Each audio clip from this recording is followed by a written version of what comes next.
My name's Carlos. I'm a graduate of the Men's Discipleship Home here in Abilene, Texas. This is my story.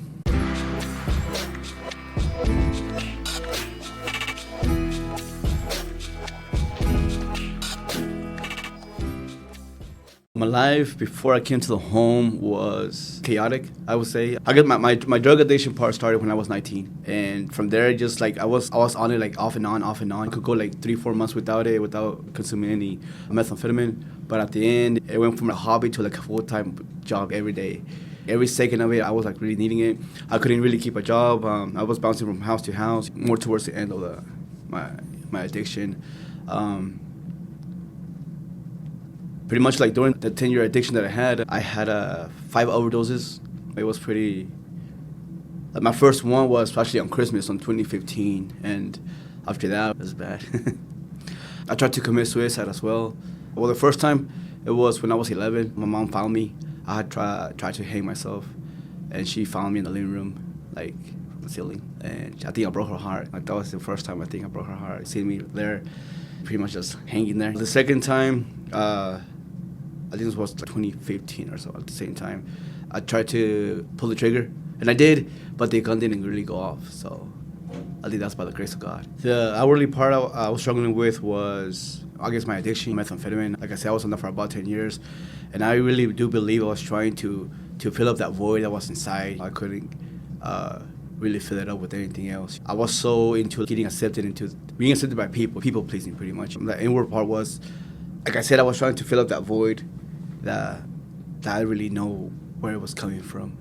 And I really do believe that it was because our pastor one day he told us, he asked God, and he was praying for us. And he was like, hey, I'm gonna ask God to reveal to you when was the first time what led you to your addiction. And for me, it led me to when my parents brought me from Mexico. At that time, my grandparents were my parents.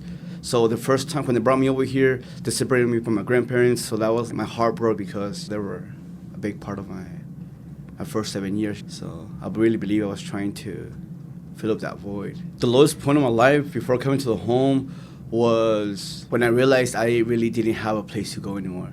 Like I said, I was bouncing from house to house. I couldn't keep a job. My dad and I actually had a concrete company. We were doing bunkers. We were doing all this stuff. And because of my addiction, we lost it all. My dad got deported back in 2017, and I cared, but not enough for me to do nothing about it. So once my dad got deported, everything started going down. I was getting to the point where I was so close to losing my mind already. I was seeing things that weren't there. I was like thinking other people were out there to kill me. I was doing this, I was doing that, and I was just afraid. I was afraid of that was gonna happen. It was either I was gonna end up just killing myself, or... No, I love my mom and dad, and I was really afraid that one day, with so much stuff I would put them through, something was gonna happen to my mom, or... Because I'm the only child, so I'm all I have pretty much. And if something was to happen to me, I know my mom she would be devastated. She would go right behind me. And then my dad loves my mom to death, so I know my dad would go gospel too. So that did a big impact on me. I did try to do other things like get clean, get sober. I tried to get sober for myself, for my parents, for my family, but nothing really ever worked. I always seemed to relapse. Once I got to the first month or so, if I made it to like a month and a half, it was too much. Unlike in the beginning, I would do it for 2 weeks straight, and then I wouldn't even touch it for like 3, 4, up to 8 months. But then it got really out of hand. The reason I said yes to the home was I really never thought there was free places out there where you can get help. For me, going to a rehab was like, I don't really have the money, so I would just like smoke it away instead. But I really believe it was God-driven because I went to church. My friend invited me to the church, so I went, and the guy that was actually preaching, I knew him from my past, and I didn't know he was a pastor, so something told me to like, hey, go ask him for help. He did an altar call, and I was like, hey, I need help. I really would like for you to help me get into a rehab place. And pretty much a week before I asked him for help, some guys from the Men's Discipleship Home had gone to my city in Amarillo, Texas, and fundraised him, gave him a flyer, and a week later, somehow, some way, I went to the church and asked him for help. And he was like, hey, I might have a place for you. They can even come pick you up if you need to. So That's how I got to the home. It was like like a honeymoon. It was amazing. It was until this day. I mean, I've been here for 21 months already. I really thought I was gonna be here for like a month or two, and then I'm just gonna finish the program and just get back to work. But somehow, some way, I got bamboozled by Jesus, I guess, and I've been here for like longer than I really expected, and I committed for 3.5 years total. What the home gave me, that I couldn't find nowhere else. I really believe. Well, the first things first, it was Jesus. I had already been saved in a retreat that I went to from the church I used to go to in Amarillo, but this is where I actually am building a relationship with Jesus. The Jesus part and the fellowship with the brothers, because somehow, some way, it's all kinds of culture. Here in the home, all kinds of people from all over the place, and we seem to get along just fine. I really believe that it's a God thing. My parents, they can sleep at peace now. They don't have to worry about getting that phone call 2 in the morning. Hey, your son is gone or something. Also, the brothers, seeing life change happen in the home right before my eyes, it's pretty amazing. The guys getting their families back, their kids, their wives.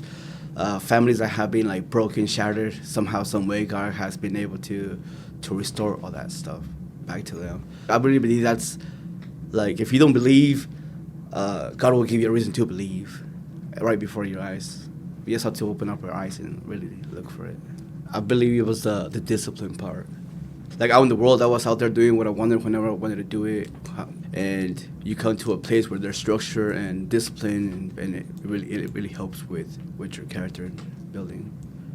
I believe it was at the very beginning. I wasn't really shy because I thought I knew God out in the world, reading my Bible and everything while I was high and everything, but I really didn't know Him at all. So one day I was praying in the prayer room in the morning, and I broke down. It was like constantly back to back, like so many breakthroughs. That's where I knew that this was the place where I needed to be. When it was time to almost graduate, and I didn't want to leave. So I stayed here longer than I thought I was going to be, and I believe that's because I used to be really, like, I wouldn't stay in one spot for like no longer than a couple of months or just weeks. I was always a runner. So I come to a place, and then by your own decision, you say, you know what, I'm gonna stay here longer because I still need help. I'm still jacked up, Oh, it's drastic. Like I said, I really thought I knew Jesus out in the world, but I guess a little bit I knew about Him was what kept me safe, kept me whole, I guess, in a way. I seem to be more at peace. My family's more at peace. My family's really, somehow, some way, God has restored all the bridges that are burnt down. It's pretty amazing the life change that I received here. I believe like everybody talks about like the person that's addicted, but nobody really talks about the people that have to watch you kill yourself slowly without them being able to do nothing about it. I really believe that for all the parents out there, there's still hope. If I was in my addiction for about 10 years, and I've been sober for almost 21 months, almost December I'll be 2 years, December 2025, I'll be 2 years. There's still hope out there. Just keep praying, because we don't really know what prayer has on our feet or has your kids on your feet. And for all the people that don't think that they cannot get out of their addiction, it is possible. We just have to make that decision to really want it and to actually stay with it. Thank you so much, because it's y'all guys are the reason. I mean, it takes a village to do what we do, so it takes a village to do what the home does, really, because this is not a one-person thing. It's not a two. It takes a lot to run a place like this, especially free. And for me, I thought rehabs were like $10,000, $20,000, $30,000, which they are. And you come to a place where everything's completely free. Your clothes, shoes, whatever you need here, it gets provided. And that's all thanks to people like you that made that happen. So thank you for life change. If this story resonated with you, if you or someone you love is struggling with addiction, alcoholism, or bondage of any kind, please know there is hope. You're not alone. Our intake number is listed in the description below. Don't hesitate to reach out. Freedom is just one phone call away. And if you'd like to be a part of our transforming lives, just like this one you saw today, there's also a link to give. A recurring gift of just $50 a month helps us continue offering a safe place for healing, discipleship, and restoration. Thank you for partnering with us to bring hope to the hopeless and light to the darkness. Have a blessed day.